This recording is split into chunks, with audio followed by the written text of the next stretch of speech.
30 menit sebelum akad nikah aku mendengar rencana busuk calon ibu mertua dan calon suamiku untuk menguasai seluruh hartaku. Saat itu juga aku batalkan pernikahan. Dan aku ajak seluruh keluargaku pergi meninggalkan gedung acara. Halo Bunda, selamat datang kembali ya. Semoga Bunda semuanya dalam keadaan sehat dan bahagia ya. Sebelum masuk ke ceritanya silahkan Bunda-Bunda semuanya absen terlebih dahulu ya. Bunda semuanya dari daerah mana saja yang sudah subscribe semoga rezekinya lancar ya. Namaku Sinta. 3 bulan yang lalu, hidupku terasa seperti dongeng yang hampir sempurna.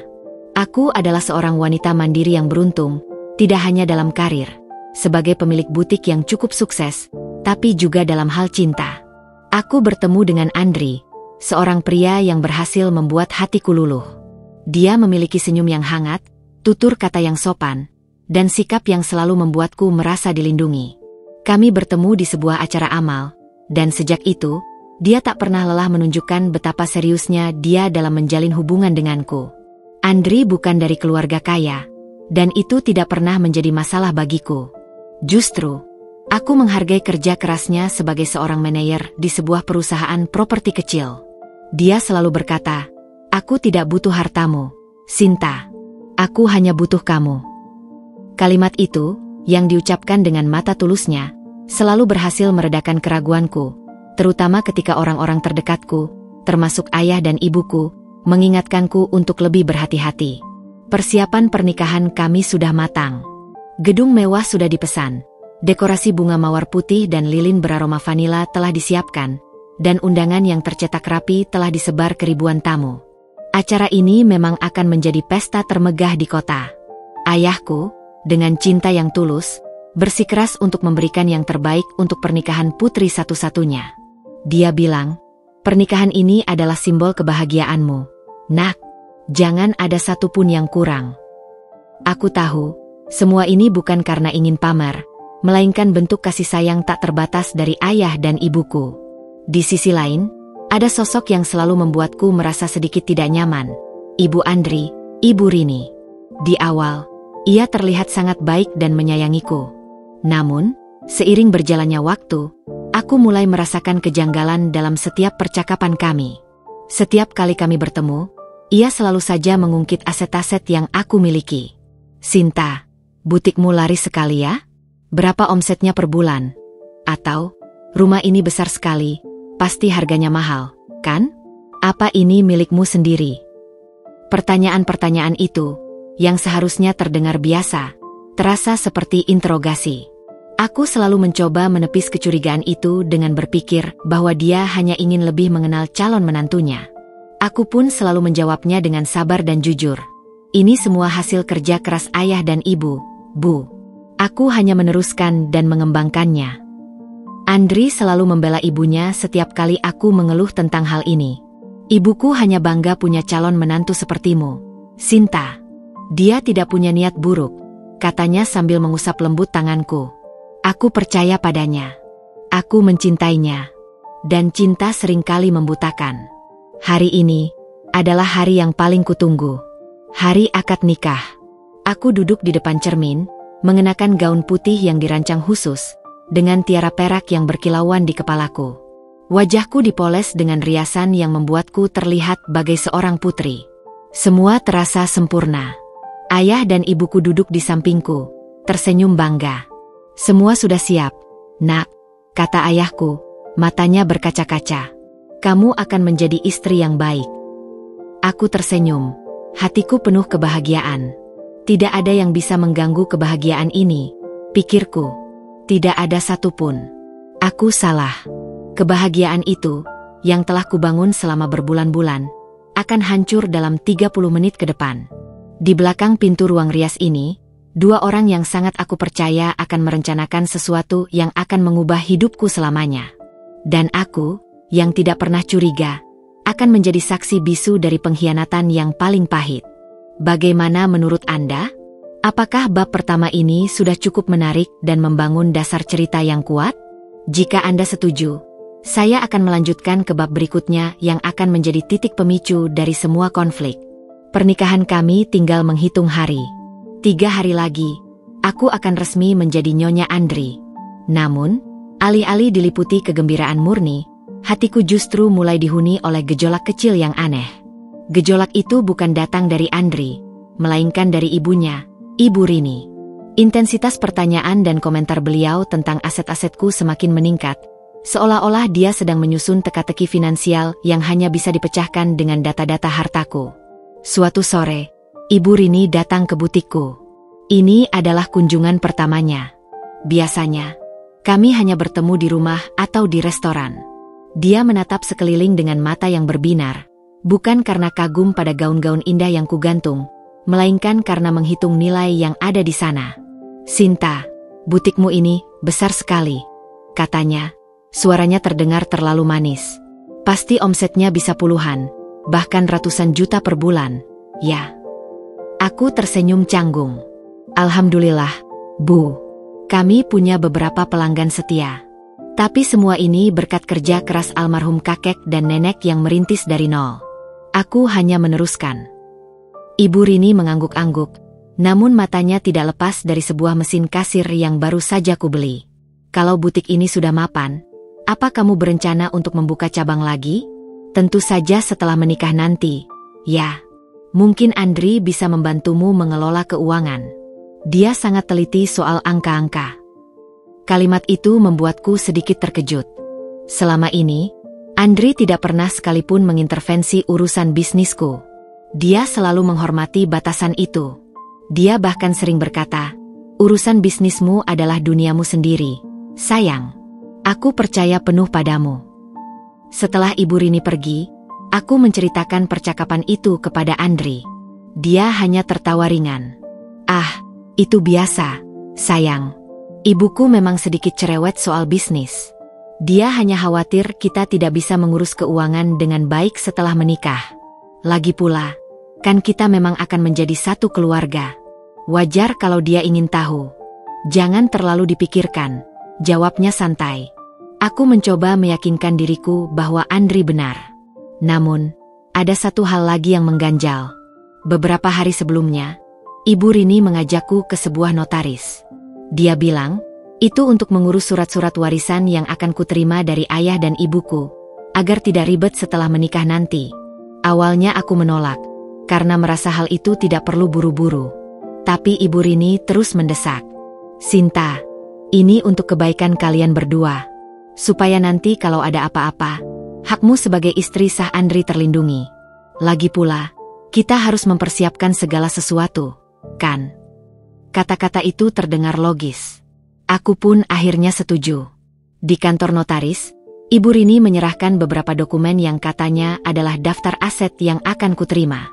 Aku tidak sempat membacanya secara detail karena notarisnya mengatakan bahwa ini hanyalah formulir pendataan awal. "Nanti, sebelum ditandatangani, kami akan jelaskan poin per poinnya," kata notaris itu meyakinkanku. Aku, dengan polosnya, percaya. Andri tidak tahu soal pertemuan dengan notaris ini. Aku sengaja tidak memberitahunya karena tidak ingin dia khawatir. Aku pikir, ini hanya inisiatif baik dari calon ibu mertuaku. Ya, lagi-lagi, aku menepis semua keraguan yang muncul. Keraguan itu semakin memuncak di malam hari sebelum pernikahan. Aku sedang mempersiapkan gaun pengantin terakhir kali, memastikan semuanya sempurna. Ayah dan ibuku datang ke kamarku. Wajah mereka terlihat khawatir. "Nak, ayah mau tanya sekali lagi. Kamu yakin dengan keputusan ini?" Ayah lihat gelagat calon mertuamu itu semakin aneh. Dia sering bertanya tentang aset-aset kita, termasuk perusahaan dan lahan yang ayah miliki, kata ayahku, suaranya pelan. "Ayah, ibu, dia hanya peduli," jawabku, mencoba meyakinkan diri sendiri. "Dia ingin memastikan kami memiliki masa depan yang baik." "Peduli itu berbeda, Nak," timpal ibuku, duduk di sampingku sambil mengelus rambutku. "Dia seperti mengukur kekayaan kita, bukan peduli pada kebahagiaanmu. Jangan sampai kamu terlena oleh cinta, Nak. Ingat, pernikahan adalah tentang dua keluarga yang bersatu, bukan tentang dua aset yang digabungkan." Nasihat itu menghujam jantungku. Namun, aku sudah terlalu jauh melangkah. Undangan telah disebar, gedung sudah dibayar, dan cinta yang kurasa begitu tulus telah membutakan mataku. Aku meyakinkan orang tuaku bahwa aku tahu apa yang kulakukan. Aku percaya pada Andri, pada janji-janji yang dia berikan padaku. Malam itu, aku tidur dengan hati yang tidak tenang. Keraguan yang tadinya hanya bisikan kecil, kini mulai berteriak di dalam kepalaku. Aku memimpikan butikku yang tiba-tiba kosong, rumah yang ditinggalkan, dan gaun pengantin yang robek. Semua itu membuatku terbangun dengan keringat dingin di dahi. Namun, pagi itu, aku tetap bersiap. Aku tetap memakai gaun pengantin terindahku. Aku tetap menuju gedung pernikahan dengan senyum yang dipaksakan. Aku masih mencoba mempercayai bahwa semua keraguan itu hanyalah kecemasan sebelum pernikahan yang wajar. Aku tidak tahu, 30 menit dari sekarang, aku akan mendapatkan jawaban atas semua keraguanku. Jawaban yang pahit, yang akan menghancurkan semua mimpi dan keyakinan yang telah kubangun. Jawaban yang akan mengubahku dari seorang calon pengantin yang berbahagia, menjadi seorang wanita yang berjuang untuk mempertahankan hidupnya. Malam sebelum hari H adalah malam yang paling dinanti oleh setiap calon pengantin. Namun bagiku, malam itu terasa seperti malam terakhirku sebagai diriku yang utuh. Aku duduk di kamarku, memandangi gaun putih yang tergeletak di atas ranjang. Gaun itu indah, berkilauan diterpa cahaya lampu, tapi entah mengapa, gaun itu terasa seperti sangkar. Aku merasa sesak. Ibuku masuk dengan secangkir teh hangat. Dia duduk di pinggir ranjang, memandangku dengan tatapan yang penuh kasih sayang tapi juga kekhawatiran yang mendalam. "Sinta, kamu tidak tidur? Besok kamu harus terlihat segar dan cantik," katanya lembut, mengusap bahuku. "Aku tidak bisa tidur, Bu," jawabku jujur. Ada perasaan aneh, seperti ada yang tidak benar. Ibuku mengangguk. Dia tahu, insting seorang ibu tidak pernah salah. Dia telah melihat perubahan sikap Ibu Rini, cara bicaranya yang terlalu banyak menyinggung soal harta, dan cara Andri yang terlalu sering membela ibunya tanpa melihat dari sudut pandangku. Ibu tahu, "Nak, ayahmu juga merasakannya." Tadi siang, Ibu Rini mengirimkan pesan pada ayah, menanyakan lagi tentang sertifikat tanah perkebunan kita. Dia bilang untuk data notaris, tapi ayah tidak percaya, bisik ibuku. Informasi itu bagai palu godam yang memukul kesadaranku. Jadi, Ibu Rini tidak hanya bertanya padaku, tapi juga pada ayah? Padahal, urusan tanah perkebunan itu tidak ada sangkut pautnya dengan pernikahan. Itu adalah warisan keluarga dari sisi ayah. Ayah tidak menjawabnya. "Nak," ayah bilang, "nanti kita bicarakan setelah anak-anak resmi menikah." Tapi Ibu Rini terus memaksa. Dia bilang ini untuk mempercepat proses hukum agar kalian tidak ribet nanti. Mendengar itu, hatiku semakin diliputi kegelisahan. Sejak kapan pernikahan sesederhana itu membutuhkan data-data aset yang begitu detail? Rasanya terlalu berlebihan. Tapi aku masih mencoba mencari pembenaran. Mungkin dia hanya terlalu bersemangat. "Bu, ingin semuanya berjalan lancar." Ibuku menggeleng. "Tidak, Sinta. Ada perbedaan antara bersemangat dan terlalu mengintervensi. Ini bukan lagi soal pernikahan, tapi soal bisnis. Ibu tidak suka cara dia melihatmu, seolah-olah kamu adalah sebuah proyek. Dan ayahmu juga merasa Andri tidak terbuka sepenuhnya dengan kita. Andri, pria yang akan menjadi suamiku. Pria yang selama ini terlihat begitu sempurna. Selama ini, dia selalu menghindar setiap kali aku ingin membicarakan hal ini. Dia selalu mengalihkan pembicaraan, atau menyuruhku untuk tidak terlalu memikirkan hal-hal sepele. Kita akan menikah, Sinta. Semua urusan akan jadi urusan kita bersama. Jangan khawatir." Kalimat itu, yang dulu menenangkan, kini terdengar hampa. Pagi harinya, aku bangun dengan mata yang sedikit bengkak. Pesta sudah dimulai, musik klasik mengalun lembut, dan para tamu undangan mulai berdatangan. Gedung pernikahan yang mewah terasa seperti panggung teater, dan aku adalah aktris utama yang harus memainkan peran seorang calon pengantin yang bahagia. Di dalam ruang rias, tim rias dan penata rambut sibuk merias wajahku. Aku menatap pantulan diriku di cermin. Aku melihat seorang wanita cantik, dengan gaun putih yang megah, tapi matanya menyiratkan kepedihan. Senyum yang kupaksakan terasa kaku. Ayahku masuk, mengenakan jas hitamnya yang rapi. Ia memegang tanganku. "Nak, sebentar lagi akad nikah. Kamu siap?" tanyanya. Suaranya syarat akan emosi. Aku mengangguk pelan. "Siap, Yah." Namun, di dalam hatiku, ada suara lain yang berbisik. "Tidak, kamu belum siap. Kamu tidak tahu apa yang sedang terjadi." Di balik pintu, aku mendengar suara Andri dan ibunya. Mereka tidak tahu bahwa ada celah kecil di pintu yang memungkinkan suaranya masuk ke dalam ruang rias. Mereka tampaknya sedang berdebat tentang sesuatu yang rahasia. Aku tidak bisa mendengar dengan jelas. Namun, kata-kata seperti harta, butik, sertifikat, dan berikan saja suratnya beberapa kali terdengar. Aku mencoba menajamkan telingaku. Ayahku juga mendengarnya. Ekspresinya berubah. "Siapapun yang berada di dekat pintu, tolong minggir dulu. Pengantin wanita akan segera keluar," kata salah satu tim rias. Suara di balik pintu menghilang. Aku tidak sempat mendengar kelanjutannya. Aku merasa ada yang tidak beres, tapi aku menepisnya lagi. "Mungkin hanya urusan bisnis mereka," bisikku pada diriku sendiri. Ayahku melihat kegelisahanku. Ia menarikku ke sudut ruangan. "Nak, ayah tidak tahu apa yang sedang terjadi di luar sana. Tapi ingat, apapun yang terjadi, ayah, ibu, dan seluruh keluarga kita akan selalu ada untukmu. Jangan takut. Apapun." Kata-kata ayahku bagai mantra yang menguatkan.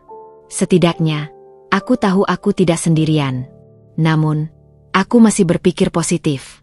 Aku masih percaya pada Andri. Ini semua pasti salah paham. Ini pasti hanya kecemasan menjelang pernikahan.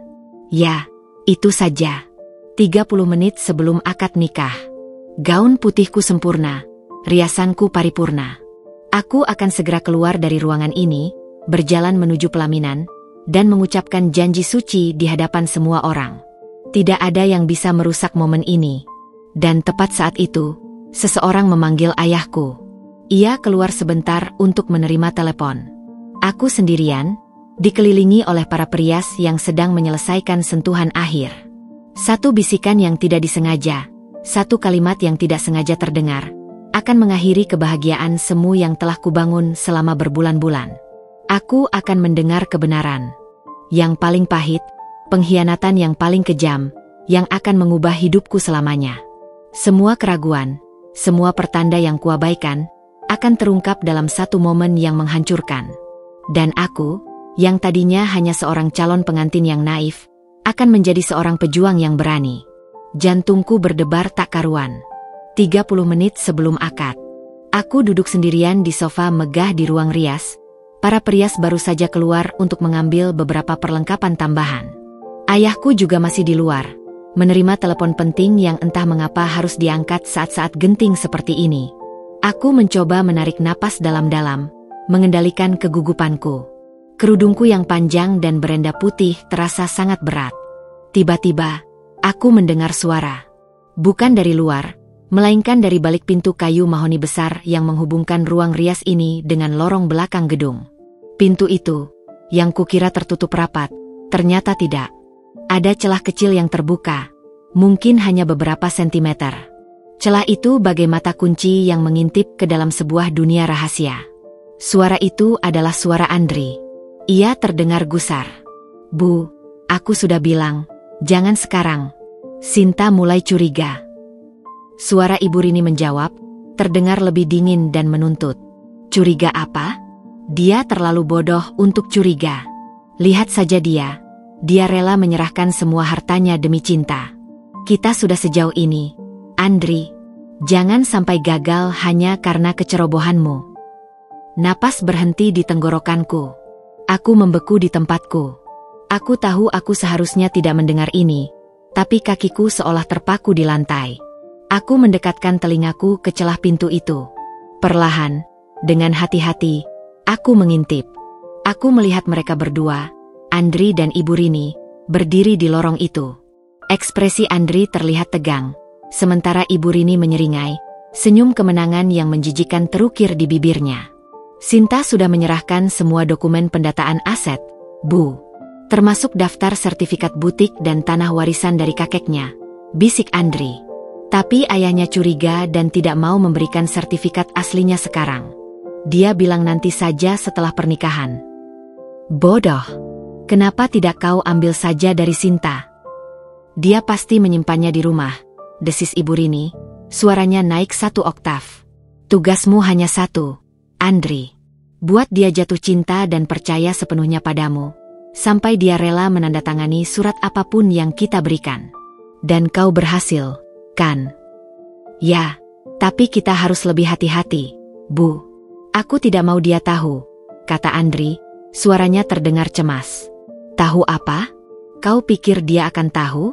Dia terlalu naif, Andri. Setelah pernikahan ini, kita akan bilang padanya untuk menandatangani beberapa dokumen tambahan untuk urusan bisnis.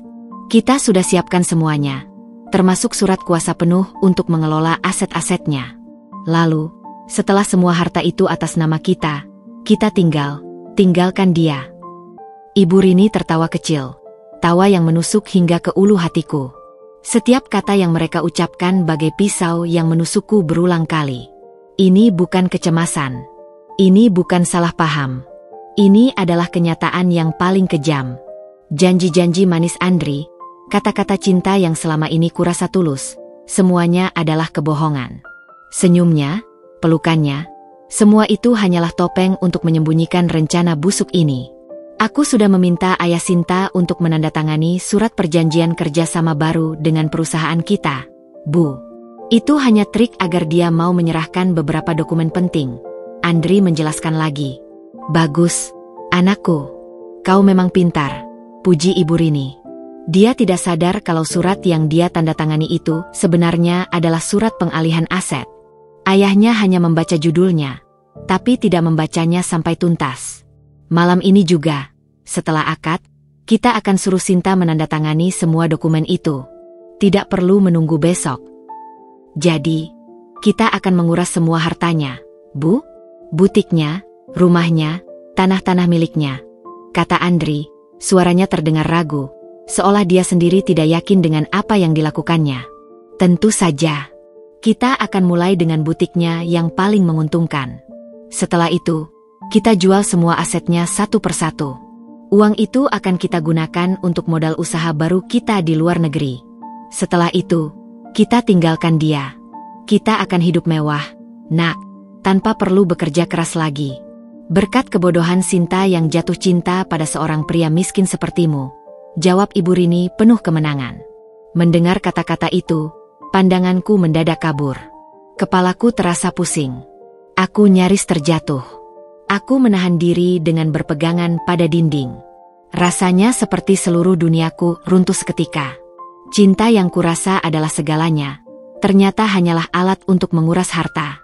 Andri, pria yang kurasa mencintaiku, ternyata hanyalah penipu yang dibayar oleh ibunya. Mereka berdua berjalan menjauh dari pintu, menuju pelaminan. Aku masih berdiri mematung di sana, air mata mulai mengalir di pipiku. Air mata itu bukan karena sedih, melainkan karena amarah, kecewa, dan rasa jijik yang tak terhingga. Aku tidak lagi melihat Andri sebagai pria yang akan menjadi suamiku. Dia hanyalah orang asing, seorang penipu yang bersembunyi di balik janji-janji manis. Pintu tiba-tiba terbuka. Ayahku masuk, wajahnya terlihat cemas. Nak, kenapa kamu di sini? Ayo, sebentar lagi akad dimulai. Ayah melihatku, matanya membelalak. Ia melihat air mata yang membasahi riasanku dan ekspresi wajahku yang hancur. Sinta, ada apa? Kamu kenapa? Tanyanya, suaranya bergetar. Aku tidak bisa bicara. Aku hanya bisa menggeleng, mencoba menahan isak tangis. Ayahku memelukku erat. Katakan pada ayah, nak, ada apa? Aku memejamkan mata. Aku mengingat kata-kata Andri dan Ibu Rini. Aku mengingat semua kebohongan yang mereka katakan. Aku tidak bisa membiarkan ini terjadi. Aku tidak bisa membiarkan mereka menang. Ini adalah saatnya aku berhenti menjadi wanita naif yang jatuh cinta, dan menjadi wanita yang berani berjuang. Dengan sisa kekuatan yang kumiliki, aku mendorong ayahku menjauh, menyeka air mata dengan punggung tangan, dan mendongakkan kepala. Ayah, kataku. Suaraku terdengar serak tapi tegas. Aku tidak bisa menikah dengan Andri. Ayahku terkejut. Apa maksudmu, nak? Aku tidak akan menikah dengannya. Aku tidak akan menjadi nyonya Andri. Aku tidak bisa menikah dengan seorang penipu yang hanya mengincar hartaku. Kalimat terakhir itu keluar dengan penuh amarah. Ayahku menatapku, matanya kini memancarkan amarah yang sama. Ia tidak bertanya lebih lanjut. Ia tahu. Dia menyeka air mataku dan memegang tanganku erat. Baik, nak, kita tidak akan menikah. Apapun yang terjadi. Saat itu, 30 menit sebelum akad nikah, seluruh duniaku hancur. Tapi di tengah puing-puing itu, aku menemukan kekuatan baru. Kekuatan untuk melawan, untuk berjuang, dan untuk membongkar kejahatan mereka. Dan aku akan memulainya, sekarang juga, di depan mata mereka semua. Waktu terasa melambat. Detik-detik yang seharusnya menjadi momen terindah dalam hidupku kini terasa seperti langkah menuju medan perang. Ayahku, dengan wajah yang kini penuh amarah, memegang tanganku erat. Ia tahu bahwa aku telah mendengar sesuatu yang tidak seharusnya kudengar. Ia tidak bertanya lagi, melainkan langsung mengambil tindakan. Ayah membawaku keluar dari ruang rias. Kami berjalan menyusuri lorong yang panjang, menuju pintu utama yang mengarah langsung ke pelaminan. Aku melihat Ibu Rini dan Andri sudah berdiri di sana, dengan senyum palsu yang menghiasi wajah mereka. Andri menatapku, matanya memancarkan kelegaan. Ia pikir semua berjalan sesuai rencana. Ia tidak tahu bahwa rencananya sudah terbongkar. Para tamu undangan, yang duduk di kursi-kursi emas, mulai berbisik-bisik saat aku dan ayahku berjalan menuju pelaminan. Mereka melihat gaun putihku, tiara perakku, dan senyum yang kupaksakan. Tapi mereka juga melihat sesuatu yang tidak biasa. Mereka melihat ekspresi ayahku yang begitu tegang dan tatapanku yang penuh amarah. Di pelaminan, aku berdiri di hadapan Andri. Ia tersenyum, mengulurkan tangannya seolah ingin meraihku. Aku menepis tangannya dengan kasar. Senyum di wajah Andri langsung memudar, digantikan oleh ekspresi bingung. Sinta? Ada apa? Bisiknya, suaranya terdengar cemas. Sebelum Andri sempat berbicara lebih jauh, aku mengambil mikrofon yang sudah disiapkan untuk acara akad nikah. Genggaman tanganku pada mikrofon itu bergetar, tetapi suaraku, meskipun serak, terdengar tegas dan lantang, menggema di seluruh gedung. Bapak-bapak, ibu-ibu, hadirin yang saya hormati, kataku, suaraku menggetarkan suasana. Semua bisik-bisik berhenti. Semua mata kini tertuju padaku. Aku melihat Ibu Rini di samping Andri, matanya membelalak, wajahnya mulai pucat. Saya di sini, di hadapan kalian semua, bukan untuk mengucapkan janji suci. Lanjutku, suaraku semakin mantap. Saya di sini untuk mengumumkan bahwa pernikahan ini dibatalkan. Seketika, gedung pernikahan yang tadinya penuh dengan alunan musik klasik berubah menjadi hening. Suara terkejut dari para tamu mulai terdengar. Andri menatapku dengan mata melotot. Ia mencoba merebut mikrofon dari tanganku, tetapi ayahku sudah sigap, menahannya. Sinta, apa yang kamu lakukan?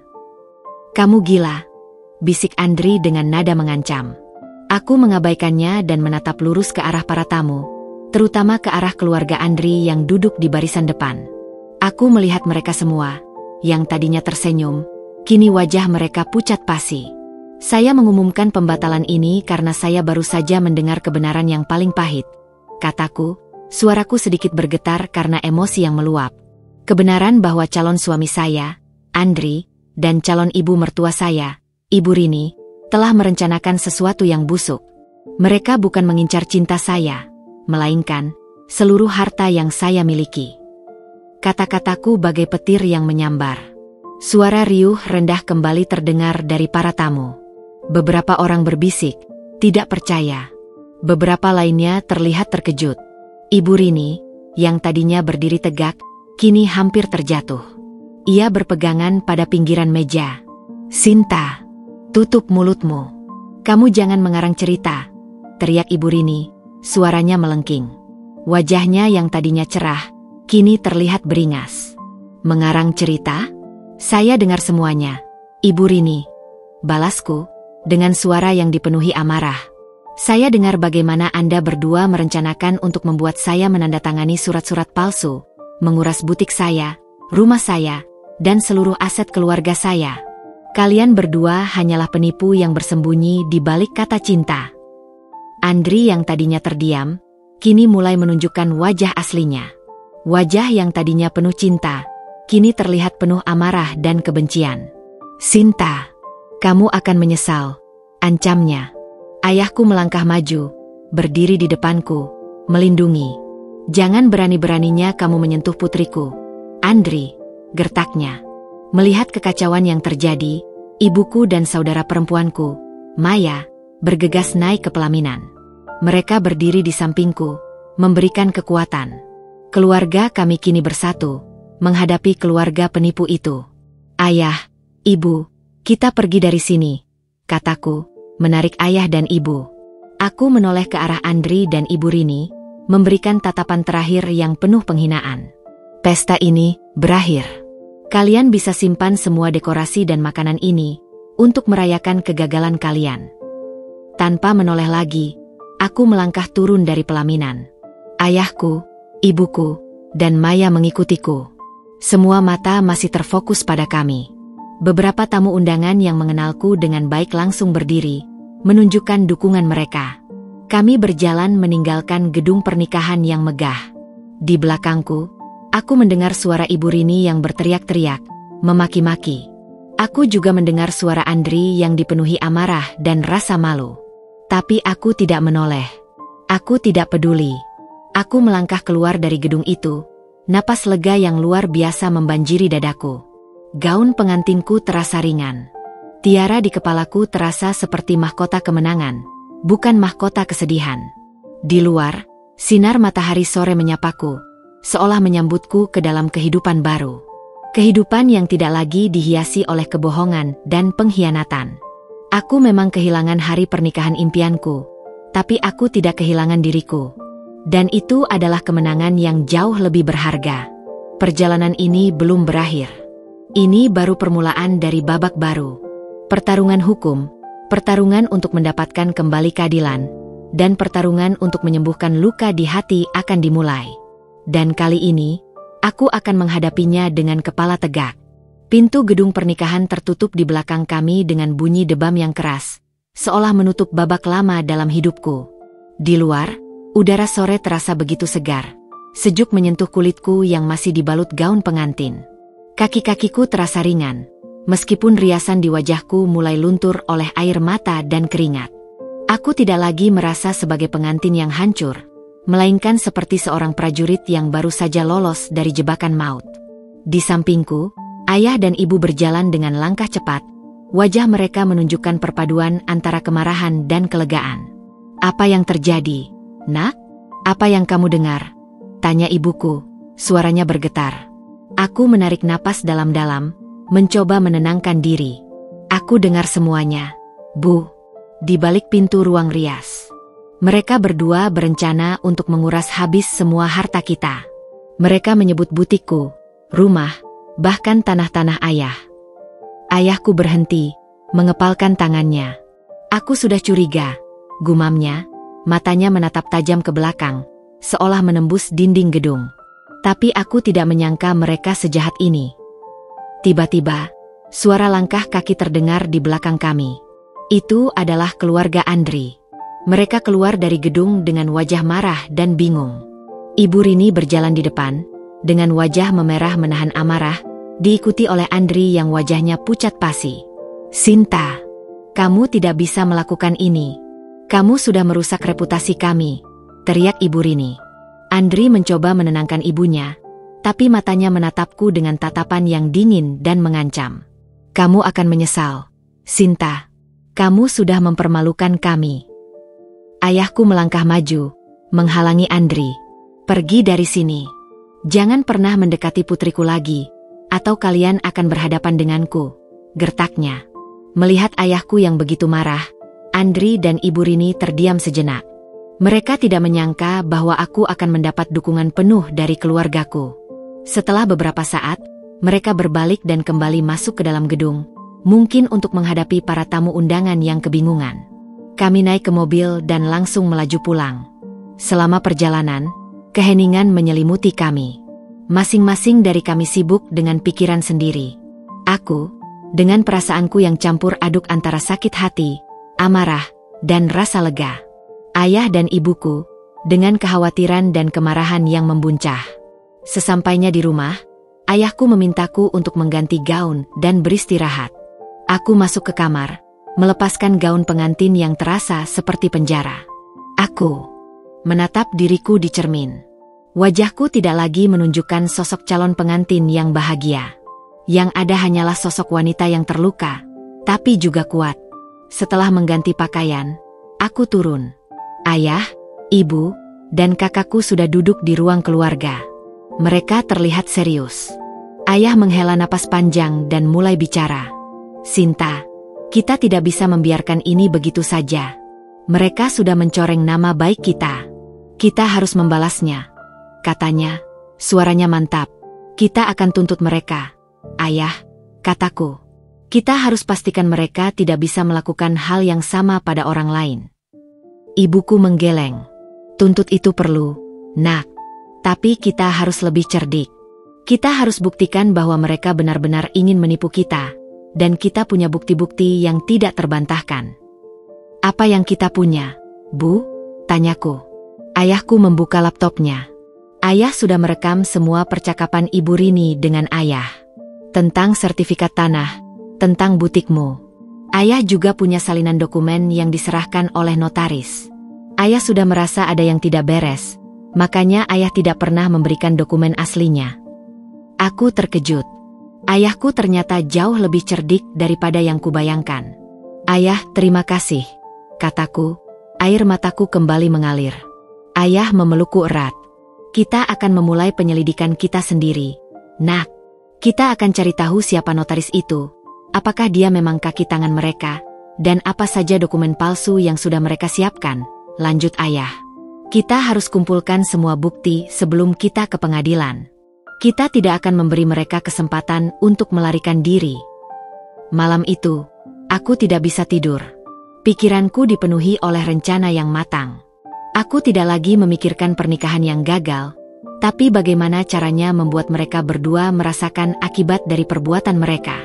Aku akan gunakan semua yang aku punya, semua asetku, semua koneksiku, untuk memastikan mereka tidak bisa kabur. Esok pagi, aku akan menjadi Sinta yang baru. Bukan lagi Sinta yang naif dan mudah dibohongi, melainkan Sinta yang kuat, yang berani, dan yang akan memperjuangkan keadilan. Permainan ini baru saja dimulai. Dan kali ini, aku tidak akan menjadi korban, melainkan pemenangnya. Pagi harinya, aku bangun dengan tekad baru yang membaja. Gaun pengantin yang kusimpan di lemari kini terasa seperti simbol masa lalu yang harus kutinggalkan. Aku memakai pakaian kerja, blazer hitam dan rok pensil, yang membuatku merasa kuat dan siap menghadapi dunia. Hari ini, aku bukan lagi calon pengantin yang hancur, melainkan seorang wanita yang bertekad mencari keadilan. Langkah pertamaku adalah mendatangi kantor notaris tempat Ibu Rini pernah membawaku. Ayahku memberiku alamatnya. Ibu Rini mungkin berpikir aku tidak akan pernah kembali ke sana, tapi dia salah. Aku harus tahu sejauh mana mereka sudah melangkah. Kantor notaris itu terletak di sebuah ruko tua, jauh dari kesan mewah. Tidak ada pelang nama yang jelas. Saat aku masuk, seorang wanita parubaya duduk di meja resepsionis, terlihat sibuk dengan teleponnya. "Maaf, saya ingin bertemu dengan Bapak Notaris," kataku. Wanita itu melirikku dari balik kacamata tebalnya. "Ada perlu apa? Sudah buat janji." "Saya Sinta. Saya datang ke sini beberapa minggu yang lalu, bersama Ibu Rini dan Andri," kataku, berusaha menjaga suaraku tetap tenang. Mendengar nama Ibu Rini dan Andri, ekspresi wanita itu berubah. Wajahnya yang tadinya acuh tak acuh kini terlihat waspada. "Maaf, saya tidak tahu. Tidak ada klien bernama itu. Anda salah alamat," katanya, dengan nada yang terburu-buru. Perilakunya semakin menguatkan dugaanku. Ada sesuatu yang tidak beres di sini. "Tidak, saya yakin ini tempatnya. Ibu Rini membawa saya ke sini." Saya bahkan sempat melihat beberapa dokumen yang akan saya tanda tangani. Desakku, mencoba memancingnya. Tiba-tiba, seorang pria parubaya keluar dari ruang belakang. "Ada apa ini, Bu Siska?" tanyanya. "Tidak ada apa-apa, Pak Notaris. Wanita ini salah alamat," jawab wanita itu, mencoba mengusirku. Pria itu menatapku. Tatapan matanya membuatku merinding. Matanya terlihat dingin dan licik. "Saya Sinta," kataku lagi, menatap matanya lurus. "Anda adalah notaris yang bertemu dengan saya dan Ibu Rini." Pria itu terdiam sejenak.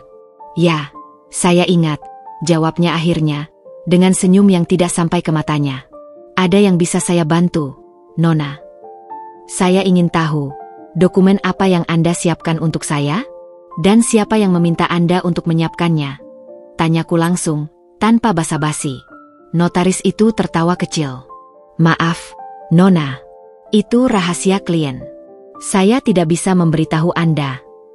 "Klien Anda adalah penipu," kataku, suaraku meninggi.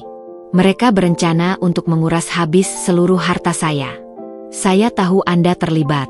Beritahu saya atau saya akan laporkan Anda ke pihak berwajib." Wajah notaris itu berubah tegang. Dia menatapku, kemudian menoleh ke arah Bu Siska yang terlihat ketakutan. "Anda tidak punya bukti, Nona Sinta. Ini hanya tuduhan kosong. Lebih baik Anda pergi." "Saya punya bukti," kataku tegas, meskipun sebenarnya aku tidak punya bukti apa-apa selain percakapan yang kudengar. Aku hanya bluffing. Ayah saya sudah merekam semua percakapan dengan Ibu Rini. Kami juga sudah tahu bahwa dokumen yang Anda berikan adalah dokumen palsu. Kalau Anda tidak mau bekerja sama, saya akan pastikan lisensi notaris Anda dicabut." Ancaman itu berhasil. Wajah notaris itu memucat. Ia mengajakku masuk ke ruangannya. Bu Siska, yang masih ketakutan, menatapku dengan mata memelas. Di dalam ruangan, notaris itu terlihat sangat gugup. "Nona, saya mohon, jangan libatkan saya. Saya hanya menjalankan perintah." Ibu Rini dan Andri datang ke saya dengan dokumen-dokumen itu dan meminta saya untuk mengurus semuanya. Mereka membayar saya dengan sangat mahal. "Dokumen apa?" tanyaku. "Surat kuasa penuh untuk mengelola seluruh aset Anda, surat pengalihan hak milik butik Anda, dan beberapa surat perjanjian palsu yang Anda tidak tahu isinya," jawabnya, suaranya pelan. "Mereka bilang, setelah menikah, Anda akan menandatanganinya. Dan mereka juga sudah menyiapkan surat pengakuan hutang palsu atas nama Anda, agar butik itu bisa disita kalau Anda tidak mau menandatangani." Informasi ini bagai pukulan telak. Mereka tidak hanya merencanakan pengkhianatan, tapi juga sudah merancang jebakan yang begitu rumit dan kejam. Mereka benar-benar tidak main-main. "Anda harus membantu saya, Pak Notaris," kataku. "Beri saya semua salinan dokumen yang Anda siapkan. Dan berikan juga nama notaris lain yang Anda kenal yang pernah bekerja sama dengan mereka." Notaris itu ragu-ragu. "Tapi, mereka sangat berbahaya. Saya takut." "Anda lebih takut pada mereka atau pada penjara?" potongku. "Bantu saya. Jika Anda membantu, saya akan pastikan nama Anda tidak terlibat. Tapi jika Anda tidak, saya akan serahkan nama Anda ke pihak berwajib." Akhirnya, notaris itu menyerah. Dengan tangan gemetar, ia menyerahkan sebuah map berisi salinan-salinan dokumen yang mereka siapkan. Di sana tertulis jelas, surat kuasa penuh pengelolaan aset Nona Sinta, surat pengalihan hak milik butik Sinta, dan banyak lagi. Nama Andri tertulis sebagai penerima kuasa penuh. Di bawahnya, ada tanda tangan palsu yang terlihat seperti tanda tanganku. Mereka juga bekerja sama dengan notaris lain. "Namanya Bapak Danu," bisiknya. "Dia yang mengurus surat-surat palsu untuk ayah Anda." Aku mengambil map itu. Hatiku dipenuhi oleh amarah yang membara. Mereka tidak hanya mengincar hartaku, tapi juga aset keluarga yang tidak ada hubungannya dengan pernikahanku. Ini adalah kejahatan yang terencana dengan matang. Aku meninggalkani. Yang terencana dengan matang. Aku meninggalkan kantor notaris itu, dengan map di tangan. Di luar, aku melihat Andri sedang mengawasi dari kejauhan. Wajahnya terkejut melihatku keluar dari kantor notaris itu. Ia tidak tahu bahwa rencananya sudah terbongkar. Dan sekarang, aku memiliki bukti. Aku tidak lagi takut. Perasaan takutku telah digantikan oleh tekad yang kuat. Aku akan gunakan semua bukti ini untuk membalas mereka, satu persatu. Dan aku akan pastikan mereka tidak akan pernah bisa bangkit lagi. Aku berjalan keluar dari kantor notaris yang kumuh itu dengan map berisi salinan dokumen-dokumen busuk di tanganku. Sinar matahari terasa begitu terik, tapi hatiku dingin. Aku melihat Andri mengawasi dari kejauhan. Wajahnya yang tadinya tenang kini dipenuhi dengan kebingungan dan kekhawatiran. Ia segera menghilang ke dalam mobilnya saat melihatku. Tidak ada waktu untuk buang-buang. Aku segera menelepon ayahku. Yah, aku di luar kantor notaris. Aku punya bukti-bukti. Ayahku terdiam sejenak. Apa? Apa yang kamu temukan? Aku menceritakan semua yang kudengar dari notaris itu.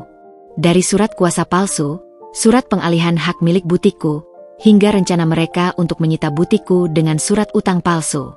Suara ayahku di seberang telepon terdengar sangat marah. Kurang ajar.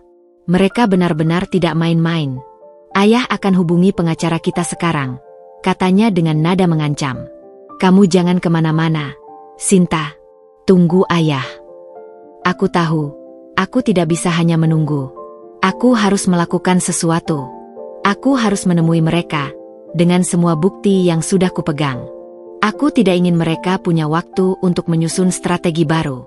Aku ingin menyerang saat mereka masih bingung dan panik. Aku menaiki taksi menuju kantor Andri. Aku tahu, ini langkah yang berani dan mungkin berbahaya. Tapi aku tidak takut. Rasa takutku sudah hilang, digantikan oleh amarah yang membara.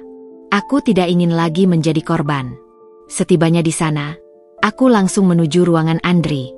Sekretarisnya mencoba menghentikanku, tapi aku sudah terlanjur membuka pintu. Andri duduk di mejanya, wajahnya tampak lelah dan khawatir. Ia terkejut melihatku berdiri di hadapannya. Sinta, kenapa kamu di sini? Tanyanya, suaranya bergetar. Aku tidak menjawab. Aku melempar map berisi dokumen-dokumen itu di atas mejanya. Beberapa salinan dokumen berhamburan. Mata Andri membelalak saat ia melihat judul-judul dokumen itu. Surat kuasa penuh pengelolaan aset, surat pengalihan hak milik butik Sinta, dan surat utang palsu. Dari mana kamu dapat ini? Bisiknya, suaranya serak. Ia menatapku dengan tatapan yang dipenuhi ketakutan. Tidak penting dari mana. Yang penting, aku tahu semuanya. Andri, aku tahu kamu dan ibumu merencanakan ini sejak awal. Sejak pertama kali kamu mendekatiku. Jawabku, suaraku dingin. Tiba-tiba, pintu terbuka. Ibu Rini masuk. Wajahnya terlihat panik. Andri, ada apa? Kita harus segera. Kalimatnya terhenti saat ia melihatku dan map di atas meja. Wajahnya berubah menjadi sangat pucat. Ibu Rini, kenapa? Ada sesuatu yang harus segera kalian urus. Tanyaku dengan nada mengejek. Mungkin kalian harus segera kabur? Karena semua rencana busuk kalian sudah terbongkar. Ibu Rini menatapku dengan mata yang dipenuhi kebencian. Kamu menguping percakapan kami, kan? Kamu dengar semuanya. Teriaknya, suaranya melengking. Wajahnya yang tadinya terlihat anggun kini terlihat seperti monster. Ya, saya dengar semuanya. Jawabku, suaraku tenang. Saya dengar bagaimana Anda bilang bahwa saya bodoh dan naif. Saya dengar bagaimana kalian berencana untuk menguras habis semua harta saya, menjual butik saya, dan membuang saya setelah kalian berhasil. Ibu Rini melangkah maju, tangannya mengepal. Dasar wanita gila. Kamu pikir kamu bisa seenaknya menghancurkan reputasi kami? Reputasi apa yang kalian punya? Reputasi sebagai penipu. Balasku dengan senyum sinis. Saya tidak menghancurkan reputasi kalian. Kalian yang menghancurkan diri kalian sendiri. Dengan keserakahan kalian, dengan kebohongan kalian, dan dengan pengkhianatan kalian. Andri bangkit dari kursinya. Ia tidak lagi mencoba menyembunyikan wajah aslinya. Tatapan yang tadinya penuh cinta kini dipenuhi amarah. Kamu akan menyesal, Sinta. Aku akan pastikan kamu menderita. Kamu yang akan menderita, Andri, kataku, Mataku menatapnya tajam. Saya tidak takut. Saya sudah menghubungi pengacara. Saya punya bukti-bukti, dan saya akan pastikan kalian berdua membayar mahal atas apa yang sudah kalian lakukan. Ibu Rini panik. Andri, kita harus segera pergi dari sini. Tidak, teriak Andri. Sinta, kamu tidak akan menang. Kami akan bilang kalau kamu yang gila, kamu yang mengarang cerita, dan kami akan menuntut balik kamu karena sudah mempermalukan kami. Aku tertawa. Tawa yang pahit. Silakan. Lakukan saja. Dunia sudah tahu siapa kalian sebenarnya. Pengacara saya akan segera menyebarluaskan semua bukti yang saya miliki. Saya tidak butuh membalas dendam dengan cara kotor seperti kalian. Saya akan membalasnya dengan cara yang paling terhormat, lewat jalur hukum. Dan saya akan pastikan kalian tidak akan bisa lari. Ibu Rini dan Andri terdiam. Mereka tahu aku tidak main-main. Mereka tahu bahwa kini, aku yang memegang kendali. Mereka tidak lagi bisa memanipulasiku dengan kata-kata manis. Mereka telah menunjukkan wajah asli mereka yang paling buruk, dan aku sudah merekamnya di dalam ingatanku. Aku berbalik dan berjalan keluar dari ruangan itu, meninggalkan mereka dalam kekacauan. Di luar, aku melihat ayahku dan pengacara kami sudah menunggu. Mereka tersenyum padaku. Kita mulai, nak. Kita akan buat mereka menyesal seumur hidup, kata ayahku.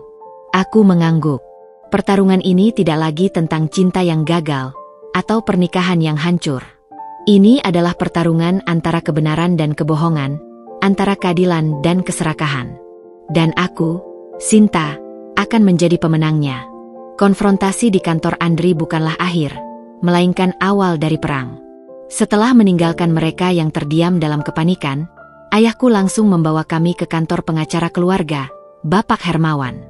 Seorang pria parubaya yang tenang dan berwibawa, dengan reputasi tak terkalahkan di dunia hukum. Aku menceritakan semua yang terjadi, dari percakapan yang tak sengaja kudengar, bukti-bukti dari notaris, hingga konfrontasi barusan di kantor Andri. Ayahku menyerahkan semua rekaman suara dan salinan dokumen yang berhasil kami dapatkan.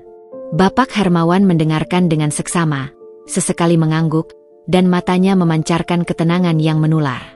Sinta, katanya, menatapku lurus. Kamu telah menunjukkan keberanian luar biasa. Bukti yang kamu kumpulkan ini sangat kuat. Kita akan mengajukan gugatan penipuan dan pemalsuan dokumen. Ini akan menjadi kasus yang besar, dan kita harus bersiap. Tapi, apa mereka akan lari? Tanyaku cemas. Bapak Hermawan tersenyum tipis. Mereka tidak akan bisa lari. Reputasi mereka sudah hancur. Lagi pula, kita tidak akan memberi mereka kesempatan. Kita akan langsung mengajukan gugatan hari ini juga, dan kita akan mengirimkan rilis pers ke media. Masyarakat berhak tahu apa yang mereka lakukan. Ayahku mengangguk setuju. Kita harus pastikan tidak ada lagi korban. Aku setuju. Ini bukan hanya tentang diriku, tapi juga tentang keadilan. Seperti dugaan Bapak Hermawan, berita tentang pembatalan pernikahan yang dramatis itu menyebar bagai api. Media sosial riuh rendah. Ada yang menganggapku gila, ada yang bersimpati. Namun, saat Bapak Hermawan merilis pernyataan resmi tentang gugatan hukum, lengkap dengan potongan rekaman suara dan beberapa dokumen yang kami miliki, badai media sosial meledak. Ratusan, bahkan ribuan, komentar membanjiri akun media sosial Andri dan Ibu Rini. Wajah mereka yang tadinya dipuja sebagai pasangan serasi, kini dicaci maki sebagai penipu. Cerita tentang kebaikan Andri yang ternyata hanya topeng membuat banyak orang marah. Reputasi mereka hancur dalam hitungan jam. Ponselku terus berdering. Beberapa teman menghubungiku, memberikan dukungan. Bahkan beberapa rekan bisnisku bersimpati dan berjanji akan memberikan dukungan penuh. Di tengah semua itu, aku menerima pesan dari nomor tak dikenal. Sinta, tolong maafkan aku. Aku tidak tahu kalau ibuku akan bertindak sejauh ini. Kita bisa selesaikan ini baik-baik. Aku akan mengembalikan semua asetmu. Please, jangan teruskan gugatan ini. Aku cinta kamu, Sinta. Aku tahu itu Andri. Mataku memanas. Aku tidak lagi percaya padanya. Kata-kata, aku cinta kamu, yang dulu terasa manis, kini terdengar seperti lelucon. Dia hanya panik. Dia takut menghadapi konsekuensi dari perbuatannya. Aku membalas pesannya. Tidak ada lagi yang bisa diselesaikan baik-baik, Andri. Bukti-bukti yang kumiliki sudah jelas. Kamu tidak mencintaiku. Kamu hanya mencintai hartaku. Dan sekarang, aku akan memastikan kamu tidak memiliki keduanya. Tidak butuh waktu lama bagiku untuk mendapatkan balasan. Pesan itu tidak lagi berisi permohonan maaf, melainkan ancaman. Kamu akan menyesal, Sinta. Aku akan pastikan kamu hidup dalam penyesalan seumur hidupmu. Aku tersenyum miris. Ia telah menunjukkan wajah aslinya. Tidak ada lagi yang bisa disembunyikan. Beberapa hari setelah gugatan dilayangkan, Andri dan Ibu Rini datang ke rumahku tanpa pemberitahuan. Mereka mencoba menemui ayah dan ibuku, meminta maaf dan memohon agar kasus ini diselesaikan di luar pengadilan. Aku tidak mau menemui mereka. Ayah dan ibuku juga menolak dengan tegas. Kami sudah tidak punya urusan dengan kalian, kata ayahku dengan dingin. Semua akan diselesaikan di pengadilan. Ibu Rini menangis terseduh-seduh. Pak, tolong, kasihanilah anak saya. Dia tidak tahu apa-apa. Semua ini salah saya. Namun, ayahku tidak goyah. Ibu Rini, putri saya juga tidak tahu apa-apa. Tapi kalian tetap berusaha menipunya. Dan sekarang, sudah terlambat. Mereka pergi dengan tangan kosong. Aku tahu, ini hanya permulaan. Mereka akan melakukan apapun untuk mencoba menghindar dari jerat hukum. Namun, aku sudah siap. Aku akan menghadapi mereka, tidak lagi sebagai korban, melainkan sebagai penuntut. Dan kali ini, aku akan menang. Hari itu tiba. Hari pertama persidangan. Aku mengenakan pakaian formal serba hitam, bukan lagi gaun pengantin yang megah, melainkan pakaian yang melambangkan keseriusan dan kekuatan. Di sisiku, ayah, ibu, dan Bapak Hermawan, pengacara kami, berjalan dengan tenang. Di seberang kami, aku melihat Andri dan Ibu Rini, didampingi oleh pengacara mereka. Wajah mereka terlihat tegang, dengan mata yang dipenuhi kecemasan dan kebencian. Ruang sidang terasa dingin dan kaku. Hakim, dengan palu di tangan, memulai persidangan. Bapak Hermawan, dengan suara yang tegas dan jelas, membacakan semua tuntutan. Ia membeberkan semua bukti yang kami miliki, rekaman suara, salinan dokumen palsu, dan keterangan dari notaris yang bersedia menjadi saksi kami. Setiap kata yang keluar dari mulutnya bagai pukulan telak yang membuat wajah Andri dan Ibu Rini semakin pucat. Yang mulia hakim, kata Bapak Hermawan, ini bukan hanya kasus penipuan, tapi juga kasus pengkhianatan yang terencana dengan matang. Terdakwa Andri dan Ibu Rini telah dengan sengaja mendekati klien saya, Sinta, dengan modus operandi pernikahan, hanya untuk menguasai seluruh harta benda klien saya. Pengacara pihak mereka, seorang pria tua dengan wajah licik, langsung membantah. Yang mulia hakim, semua ini hanyalah karangan belaka. Gugatan ini adalah fitnah yang keji dari pihak penggugat yang merasa sakit hati karena pernikahannya dibatalkan. Klien kami tidak pernah punya niat buruk. Semua dokumen yang dituduhkan palsu ini adalah dokumen-dokumen biasa yang memang perlu dipersiapkan untuk pernikahan.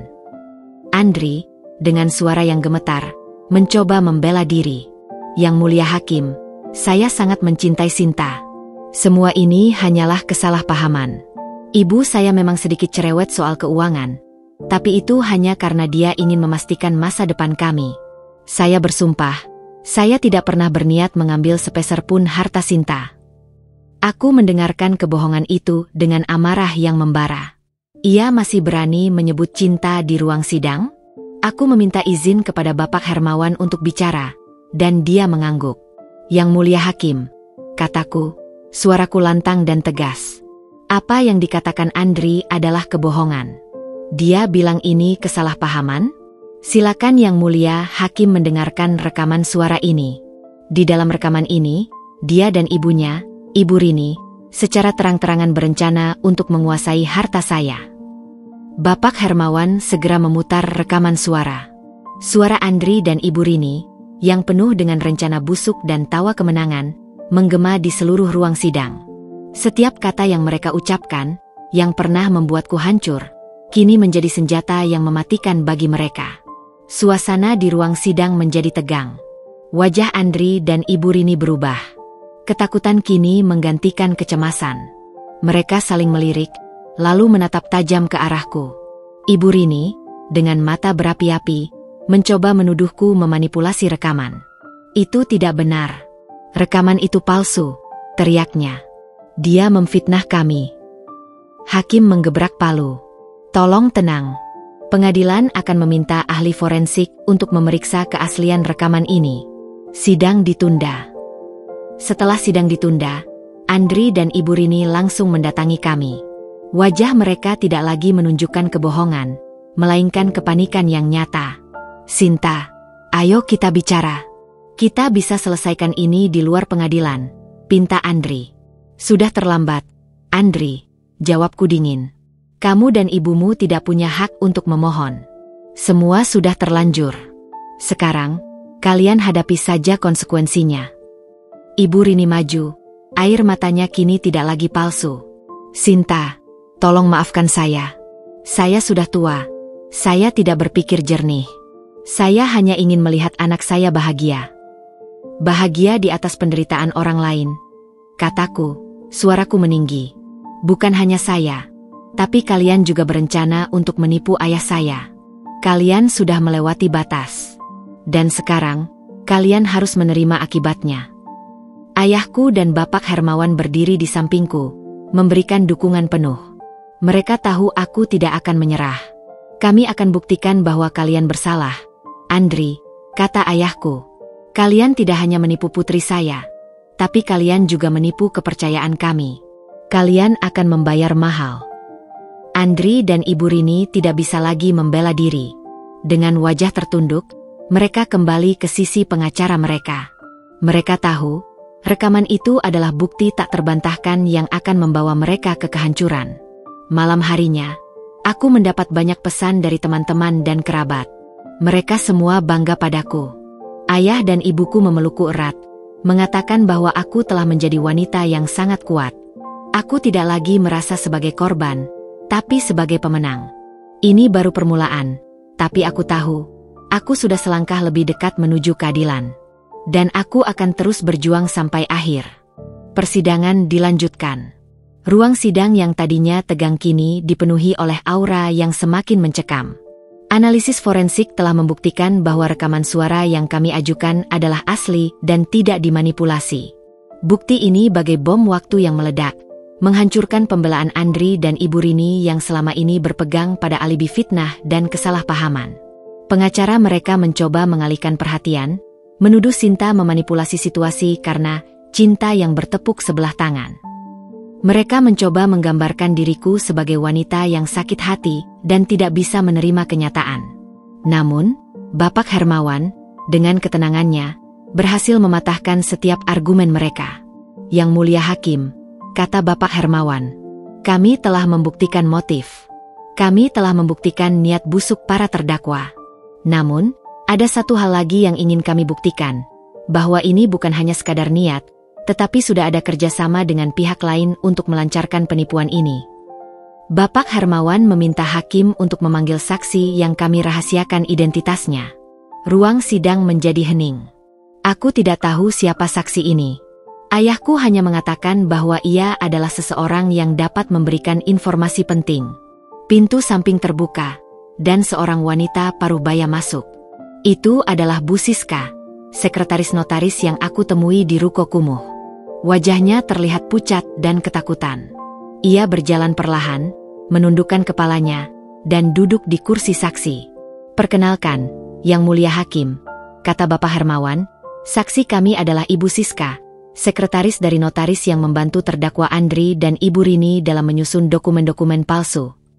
Andri dan Ibu Rini terkejut. Ibu Rini bahkan berbisik dengan nada mengancam ke arah Bu Siska, tapi pengawal pengadilan segera menenangkannya. Bu Siska mulai memberikan kesaksiannya, suaranya gemetar.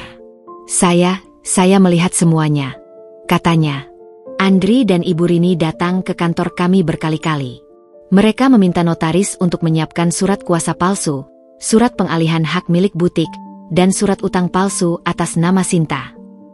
Apakah ada bukti yang bisa ibu berikan? Tanya Bapak Hermawan. Bu Siska mengangguk. Dengan tangan gemetar, ia menyerahkan sebuah hard disk kepada Bapak Hermawan. Ini adalah salinan digital dari semua dokumen yang mereka minta untuk dibuat. Notaris kami, dia menyimpan semuanya. Bapak Hermawan segera menghubungkan hard disk itu ke proyektor di ruang sidang. Layar besar di belakang hakim menyala, dan semua dokumen palsu itu terpampang jelas. Di sana ada salinan surat utang palsu yang bertuliskan nama Sinta, yang jumlahnya mencapai puluhan miliar rupiah. Ada juga surat perjanjian pengalihan hak milik butik yang sudah dibubuhi tanda tangan palsu. Semua orang di ruang sidang terkesiap. Para terdakwa, pengacaranya, bahkan hakim terlihat terkejut. Mereka tidak menyangka bahwa Sinta tidak hanya menguping, tapi juga berhasil mendapatkan bukti yang begitu solid. Dan yang mulia hakim, ada satu lagi, kata Bapak Hermawan. Ini adalah rekaman CCTV dari dalam kantor notaris. Rekaman ini menunjukkan betapa seringnya para terdakwa datang dan berdiskusi dengan notaris kami. Rekaman CCTV itu diputar.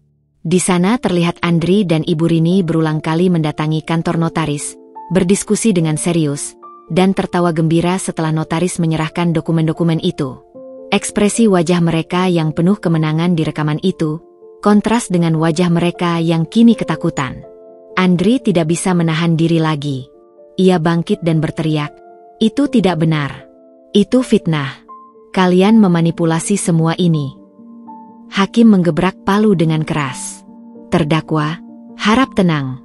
Jika Anda tidak bisa mengendalikan diri, saya akan meminta pengawal untuk mengeluarkan Anda dari ruang sidang. Ibu Rini, yang tadinya terlihat tegar, kini tidak bisa lagi menahan air matanya. Ia menangis terseduh-seduh, tangisan yang penuh penyesalan. Pengacara mereka juga terlihat panik. Mereka tahu, semua bukti ini tidak bisa lagi dibantah. Yang mulia hakim, kami ingin meminta penangguhan sidang untuk beberapa saat, kata pengacara mereka. Namun, Bapak Hermawan menolak. Mohon maaf, yang mulia hakim. Bukti yang kami miliki sudah jelas dan tidak terbantahkan. Saya rasa, persidangan bisa dilanjutkan. Hakim mengangguk. Ia menatap Andri dan Ibu Rini, kemudian menatapku. Setelah melihat semua bukti ini, saya rasa, pengadilan tidak perlu lagi menunggu. Pengadilan akan segera memutuskan vonis hari ini juga. Mendengar kata-kata itu, Ibu Rini dan Andri bagai disambar petir. Mereka tidak menyangka bahwa kasus ini akan selesai begitu cepat. Pengacara mereka mencoba berargumen, tapi hakim sudah tidak mendengarkan. Aku melihat ke arah Andri. Ia tidak lagi melihatku dengan tatapan kebencian, melainkan dengan tatapan kosong, penuh penyesalan. Ia tahu bahwa ia telah kalah. Ia tahu bahwa semua kebohongan yang ia bangun telah runtuh, dan ia akan membayar mahal atas perbuatannya. Tentu, ini tidak mengembalikan cinta yang hilang. Tapi ini adalah awal dari keadilan. Dan aku, yang pernah menjadi korban dari penipuan, kini berdiri tegak sebagai pemenang. Setelah hakim memutuskan untuk segera menjatuhkan vonis, suasana di ruang sidang menjadi tegang. Wajah Andri dan Ibu Rini tidak lagi menunjukkan kemarahan, hanya ketakutan yang tak tertahankan. Pengacara mereka berbisik-bisik, mencoba mencari celah terakhir. Namun bukti-bukti yang kami miliki sudah terlalu kuat. Tiba-tiba, Ibu Rini, yang selama ini terlihat tegar meskipun dalam kondisi terpojok, jatuh berlutut. Tangisannya semakin histeris, membuat semua mata tertuju padanya. Ia menatap ke arah Andri dengan tatapan penuh penyesalan. Andri, maafkan ibu. Nak, semua ini salah ibu. Bisiknya, suaranya parau. Andri menatap ibunya, wajahnya pucat pasi. Ia mencoba menenangkan ibunya, namun Ibu Rini mendorong tangannya menjauh. Ibu yang salah. Ibu yang memaksa Andri. Teriaknya, suaranya bergema di ruang sidang. Hakim menggebrak palu. Terdakwa, harap tenang. Namun, Ibu Rini tidak peduli. Ia menatapku dengan mata yang sembab. Sinta, maafkan saya. Saya mohon, cabut tuntutanmu. Semua ini salah saya. Saya yang merancang semuanya. Ruang sidang kembali hening. Ibu Rini, yang selama ini bersembunyi di balik topeng keserakahan, kini menunjukkan sisi rapuhnya. Air mata membasahi pipinya yang sudah keriput. "Sinta, saya yang meminta Andri untuk mendekatimu. Saya melihatmu sebagai jalan keluar dari semua masalah finansial kami. Saya melihat butikmu, rumahmu, dan saya ingin semuanya. Saya pikir, saya bisa menjadikan Andri orang sukses dengan hartamu." "Jadi, kamu yang merencanakan semua ini, Bu?" tanya hakim, suaranya tenang. "Iya, Yang Mulia Hakim. Saya yang meminta notaris untuk menyiapkan dokumen-dokumen itu. Saya yang meminta Andri untuk mendekati Sinta." "Andri, dia hanya menuruti saya," jawab Ibu Rini. Isakannya terdengar pilu. Pengakuan Ibu Rini bagai kejutan besar bagi semua orang. Pengacaranya terkejut, begitu pula Andri. Ia menatap ibunya, matanya dipenuhi dengan amarah dan kekecewaan. "Kenapa, Bu? Kenapa Ibu mengakuinya sekarang?" bisik Andri, suaranya bergetar. "Karena Ibu tidak ingin melihatmu masuk penjara, Nak," jawab Ibu Rini. "Ibu tidak bisa melihatmu hancur karena kesalahan Ibu." Namun, di tengah pengakuan itu, Bapak Hermawan melihat ada sesuatu yang janggal. Ia meminta hakim untuk memutar kembali rekaman percakapan antara Andri dan Ibu Rini, yang kami dapatkan 30 menit sebelum akad. Kali ini, Bapak Hermawan memutar rekaman itu lebih lambat, fokus pada satu kalimat yang pernah Sinta dengar. "Yang Mulia Hakim," kata Bapak Hermawan. "Dengar baik-baik kalimat ini. Aku sudah meminta ayah Sinta untuk menandatangani surat perjanjian kerja sama baru dengan perusahaan kita." Kemudian, Bapak Hermawan memutar rekaman itu lagi, kali ini memfokuskan pada suara Ibu Rini. "Bagus, anakku. Kau memang pintar." Dia tidak sadar kalau surat yang dia tandatangani itu sebenarnya adalah surat pengalihan aset. Ayahnya hanya membaca judulnya, tapi tidak membacanya sampai tuntas. "Lihat, Yang Mulia Hakim," kata Bapak Hermawan. "Ini bukan ide satu pihak. Mereka berdua terlibat. Andri tidak hanya menuruti ibunya. Dia juga berinisiatif, dia yang menipu ayah Sinta untuk menandatangani dokumen palsu itu." Andri yang tadinya terlihat diam, kini langsung bereaksi. "Tidak. Saya tidak tahu kalau itu surat palsu. Ibu yang bilang itu surat kerjasama," teriaknya. "Andri, kenapa kamu menyalahkan Ibu?" teriak Ibu Rini, air matanya mengalir deras. Ruang sidang menjadi arena pertengkaran. Andri dan ibunya saling menyalahkan, saling membuka aib. Mereka tidak lagi bersatu. Masing-masing mencoba menyelamatkan diri sendiri, tanpa peduli pada orang lain. Wajah asli mereka yang penuh kebohongan dan ketakutan kini terlihat jelas di hadapan semua orang. Ayahku menatapku. Ia tidak lagi marah, melainkan merasa kasihan. Kasihan pada dua orang yang rela mengorbankan segalanya, bahkan hubungan darah, demi harta. "Yang Mulia Hakim," kata Bapak Hermawan, "saya rasa pengadilan sudah memiliki bukti yang cukup, baik dari pengakuan, rekaman, maupun dokumen-dokumen yang kami miliki. Kedua terdakwa, baik Andri maupun Ibu Rini, terbukti secara sah dan meyakinkan telah melakukan penipuan dan pemalsuan dokumen dengan terencana." Aku menatap Andri. Ia menundukkan kepalanya, tidak berani menatapku. Ia tahu, semua sudah berakhir. Ia tidak akan bisa melarikan diri dari konsekuensi perbuatannya. Vonis akan segera dijatuhkan. Dan aku, yang dulu hampir menjadi korban, kini akan menjadi saksi kejatuhan mereka. Keheningan kembali menyelimuti ruang sidang. Tidak ada lagi teriakan, tidak ada lagi saling tuduh. Hanya ada desahan napas dan isakan kecil dari Ibu Rini yang duduk tertunduk. Andri di sampingnya menatap kosong ke depan, seolah jiwanya sudah pergi meninggalkan tubuhnya. Mereka berdua telah runtuh, bukan karena bukti-bukti yang kami ajukan, melainkan karena kebenaran yang mereka sendiri ungkapkan. Kebenaran bahwa hubungan mereka, yang seharusnya menjadi pilar kekuatan, hanyalah hubungan yang dibangun di atas keserakahan dan kebohongan. Hakim menghela napas panjang, menatap bergantian antara Sinta, Andri, dan Ibu Rini. Setelah menimbang semua bukti yang ada, baik dari pihak penggugat maupun pengakuan dari pihak terdakwa sendiri, pengadilan telah sampai pada kesimpulan. Jantungku berdebar tak karuan. Bukan karena takut, tapi karena rasa lega yang membuncah. Selama ini, aku telah berjuang untuk sampai pada momen ini. Momen di mana semua akan berakhir. Hakim mulai membacakan putusannya.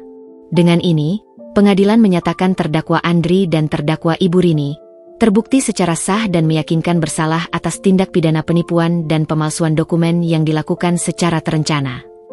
Mendengar vonis itu, Ibu Rini menjerit, tangisnya semakin pecah. Andri masih terdiam, seolah tidak bisa lagi merasakan apa-apa. Sebagai konsekuensi dari perbuatan mereka, pengadilan menjatuhkan hukuman penjara selama 5 tahun untuk terdakwa Andri dan 7 tahun untuk terdakwa Ibu Rini, lanjut hakim.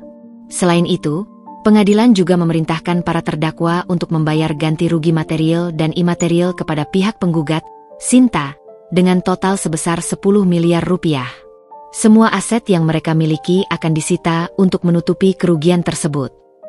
Putusan itu bagai pukulan telak yang menghantam mereka. Hukuman penjara yang berat dan ganti rugi yang besar. Mereka, yang ingin menguasai hartaku, kini justru kehilangan semua harta yang mereka miliki, bahkan harus meringkuk di balik jeruji besi. Itu adalah akhir yang sempurna bagi mereka. Pengawal pengadilan mendekat untuk membawa mereka. Ibu Rini, yang tadinya histeris, kini menatapku dengan mata kosong. Sinta, maafkan saya. Bisiknya lirih, suaranya hampir tidak terdengar. Andri menatapku dengan tatapan yang sama. Tatapan yang tidak lagi berisi amarah, tapi penyesalan. Sinta, aku benar-benar minta maaf. Aku tidak tahu harus bilang apa. Aku menatapnya. Wajahnya yang dulu kupuja kini terlihat asing. Senyumnya yang dulu menenangkanku kini menjadi bayangan dari kebohongan. Aku tidak lagi merasakan cinta, kebencian, atau amarah. Hanya rasa kasihan yang mendalam. Kasihan pada pria yang rela menjual segalanya demi keserakahan. Aku mengangguk pelan, tanpa mengucapkan kata-kata. Tidak ada lagi yang bisa diucapkan. Semua sudah selesai. Aku berjalan keluar dari ruang sidang. Ayah, Ibu, dan Bapak Hermawan berjalan di sampingku, tersenyum bangga. Di luar, puluhan wartawan menunggu.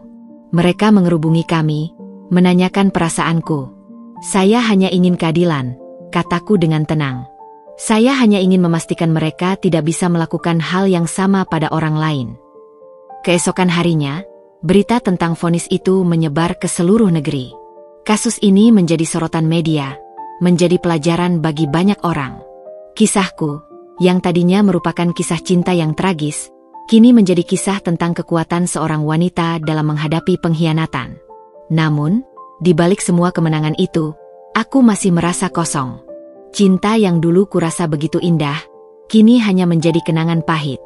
Aku telah menang dalam pertarungan hukum, tapi hatiku masih harus berjuang untuk pulih. Butikku kembali ramai. Aku melanjutkan hidupku, mencoba kembali menata semuanya. Namun, setiap kali ada pria yang mendekatiku, aku selalu merasa waspada. Aku tidak lagi mudah percaya.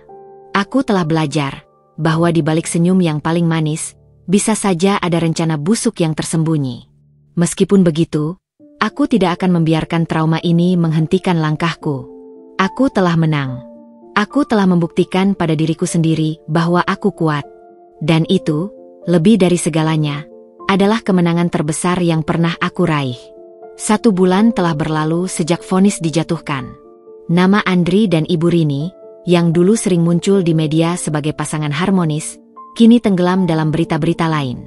Kasus mereka menjadi tontonan publik, pelajaran pahit bagi banyak orang. Namun bagiku, kemenangan di pengadilan adalah akhir dari sebuah bab, bukan akhir dari cerita.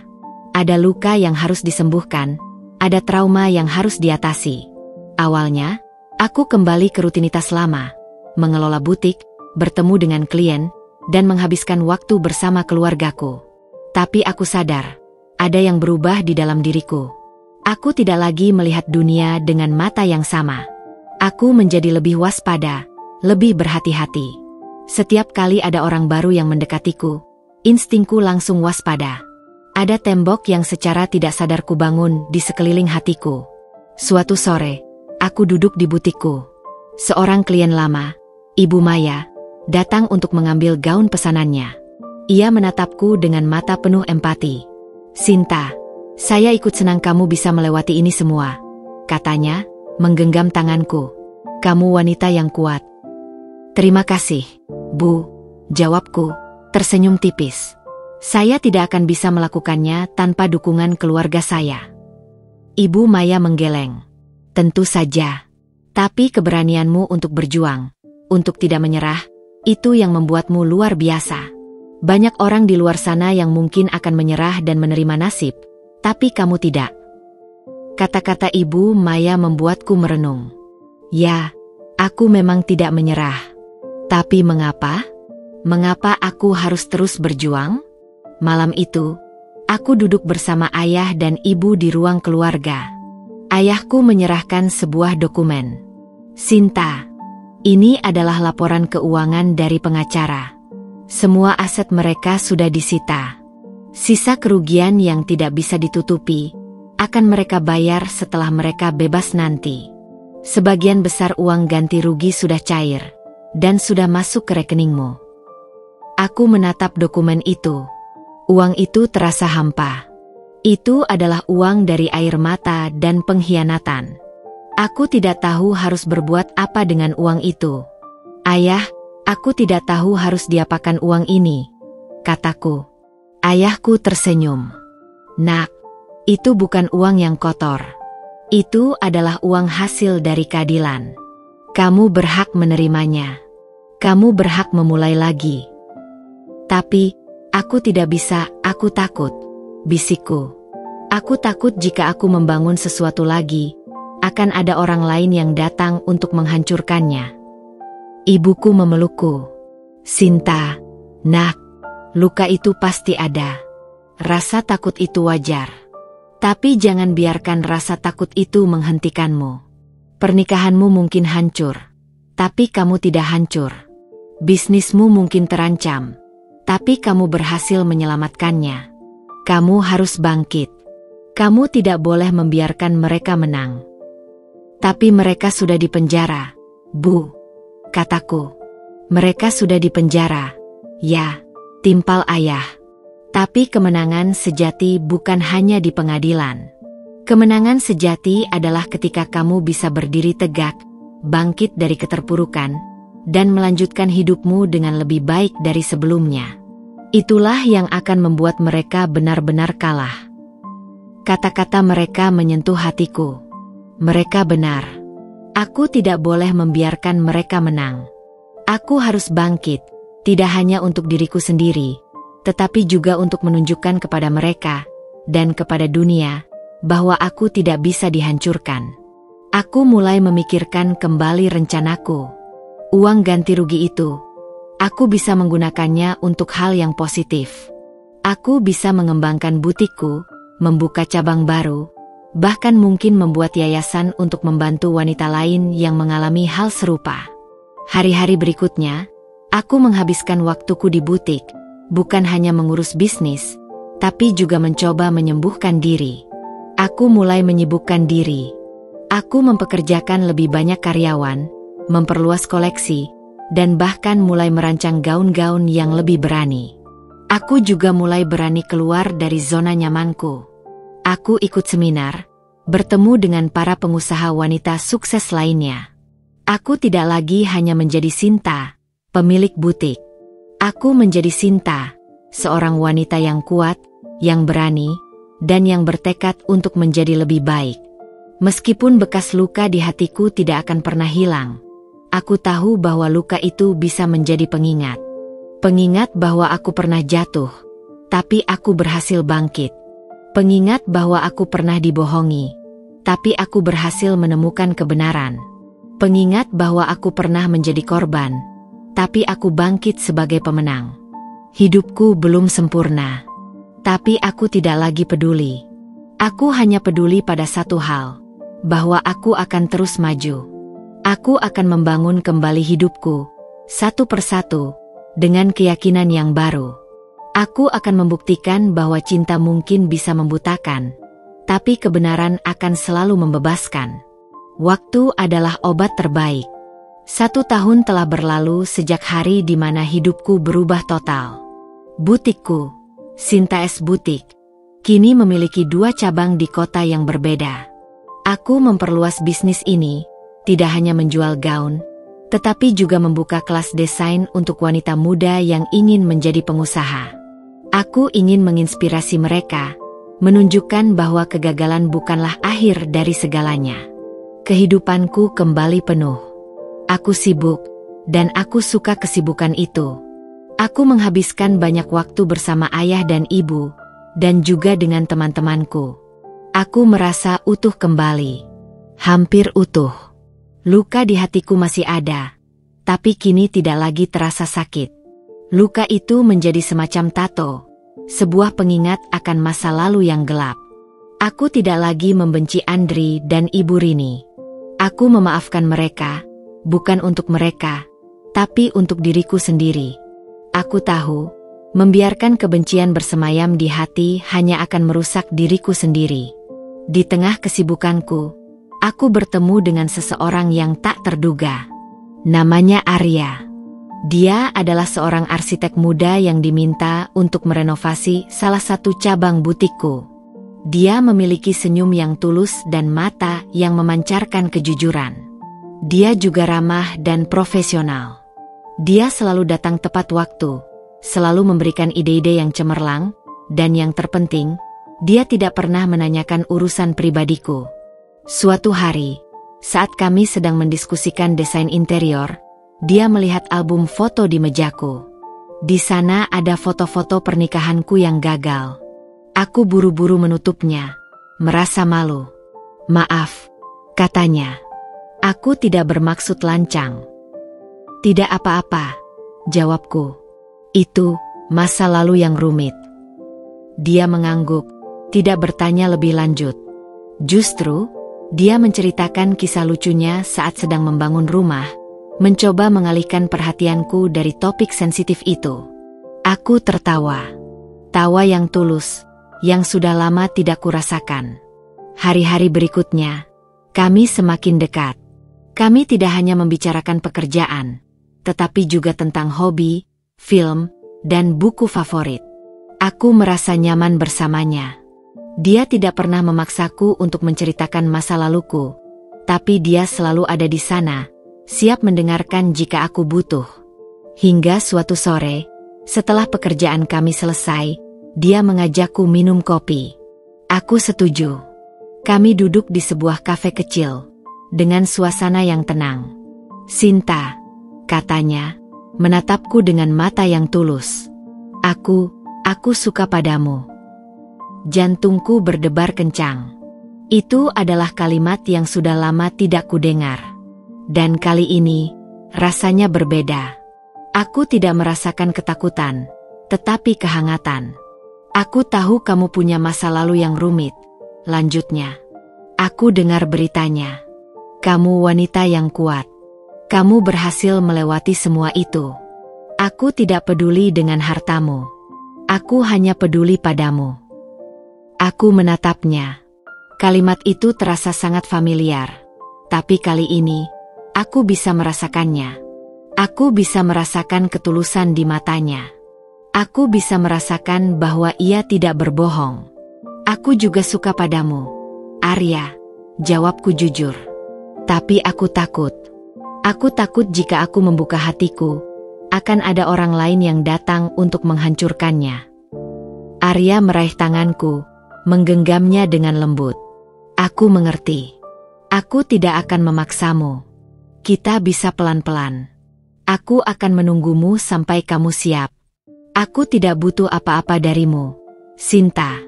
Aku hanya butuh kamu." Aku tidak tahu harus berkata apa. Air mataku mulai mengalir. Bukan air mata kesedihan, melainkan air mata kebahagiaan. Arya tidak seperti Andri. Ia tidak mencoba untuk memanipulasiku. Ia tidak mencoba untuk meyakinkanku dengan kata-kata manis. Ia hanya ada di sana, siap menungguku. Aku memutuskan untuk memberinya kesempatan. Kesempatan untuk diriku sendiri. Aku tidak akan terburu-buru. Aku akan belajar untuk mencintai lagi, tapi kali ini, dengan hati-hati. Aku akan membuka hatiku, tapi tidak akan membiarkan orang lain masuk dengan mudah. Waktu terus berjalan. Hubunganku dengan Arya semakin kuat. Dia adalah pria yang baik, jujur, dan tulus. Dia tidak peduli dengan hartaku. Dia peduli padaku, pada diriku yang sebenarnya. Masa lalu memang meninggalkan bekas luka, tapi juga memberiku pelajaran. Aku belajar untuk mencintai dengan bijak, untuk percaya dengan hati-hati, dan untuk berjuang dengan keberanian. Aku belajar bahwa tidak semua orang seperti Andri dan Ibu Rini. Aku belajar bahwa di dunia ini, masih ada cinta yang tulus. Dan aku, yang pernah hancur, kini mulai menemukan kebahagiaanku kembali. 2 tahun kemudian, hari ini adalah hari yang istimewa. Bukan karena ini adalah hari pernikahanku, bukan lagi gaun pengantin yang sama, bukan lagi gedung yang sama, dan bukan lagi pria yang sama. Hari ini adalah hari di mana aku membuka butik baruku. Bukan butik yang biasa, tapi butik yang dikhususkan untuk wanita-wanita korban kekerasan dan penipuan, seperti diriku.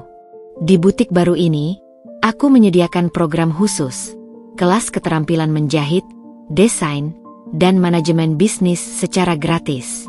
Aku menggunakan sebagian uang ganti rugi dari kasusku untuk membangun tempat ini. Aku ingin butik ini menjadi tempat di mana para wanita bisa menemukan kembali kekuatan mereka, seperti aku menemukan kekuatanku.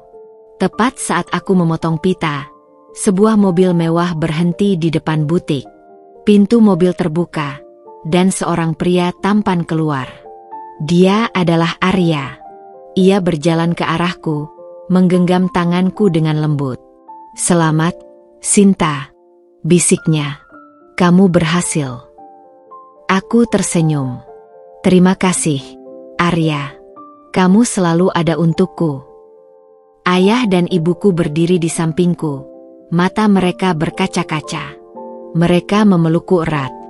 "Ayah dan ibu bangga padamu, Nak," kata ayahku.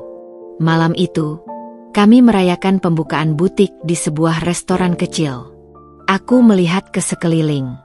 Ada ayah dan ibu, Arya, dan juga teman-teman dan kerabat yang selalu mendukungku. Aku merasa sangat bahagia. Kebahagiaan yang berbeda dari kebahagiaan yang kurasa 2 tahun lalu, yang terasa hampa dan palsu. Kebahagiaan ini terasa tulus dan nyata. Di tengah perayaan, aku melihat sebuah berita di televisi.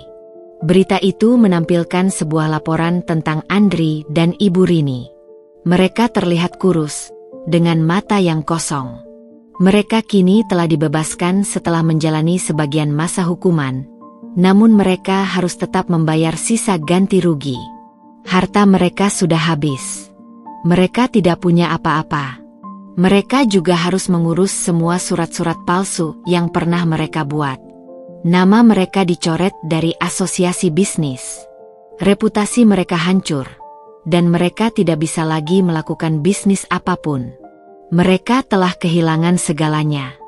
Aku menatap layar televisi itu tanpa emosi. Aku tidak merasa bahagia atas penderitaan mereka. Aku hanya merasa bahwa keadilan telah terbayar. Mereka telah menerima konsekuensi dari perbuatan mereka. Di sampingku, Arya menggenggam tanganku erat. Ia tahu apa yang sedang kurasakan. Ia menatapku, matanya dipenuhi dengan cinta yang tulus. "Mereka telah mendapatkan apa yang pantas mereka dapatkan," bisiknya. "Sekarang, fokuslah pada kebahagiaanmu." Aku mengangguk. Arya benar. Aku tidak boleh lagi membiarkan masa lalu mengganggu kebahagiaanku. Aku telah berjuang, dan aku telah menang. Kisahku adalah kisah tentang sebuah pengkhianatan. Tapi di balik pengkhianatan itu, ada sebuah pelajaran. Pelajaran tentang kekuatan, tentang keadilan, dan tentang cinta yang tulus. Aku tidak tahu apa yang akan terjadi di masa depan. Aku tidak tahu apakah aku akan jatuh cinta lagi. Tapi aku tahu bahwa kali ini Aku tidak akan takut. Aku akan membuka hatiku, tapi dengan bijak. Aku akan percaya, tapi dengan hati-hati. Aku akan mencintai, tapi dengan mata yang terbuka lebar. Masa lalu memang meninggalkan bekas luka, tapi bekas luka itu adalah pengingat. Pengingat bahwa aku pernah hancur, tapi aku berhasil bangkit. Pengingat bahwa aku pernah menjadi korban, tapi aku bangkit sebagai pemenang. Dan aku, Sinta, akan terus berjalan maju, dengan kepala tegak, dan dengan hati yang penuh cinta, yang tulus dan nyata.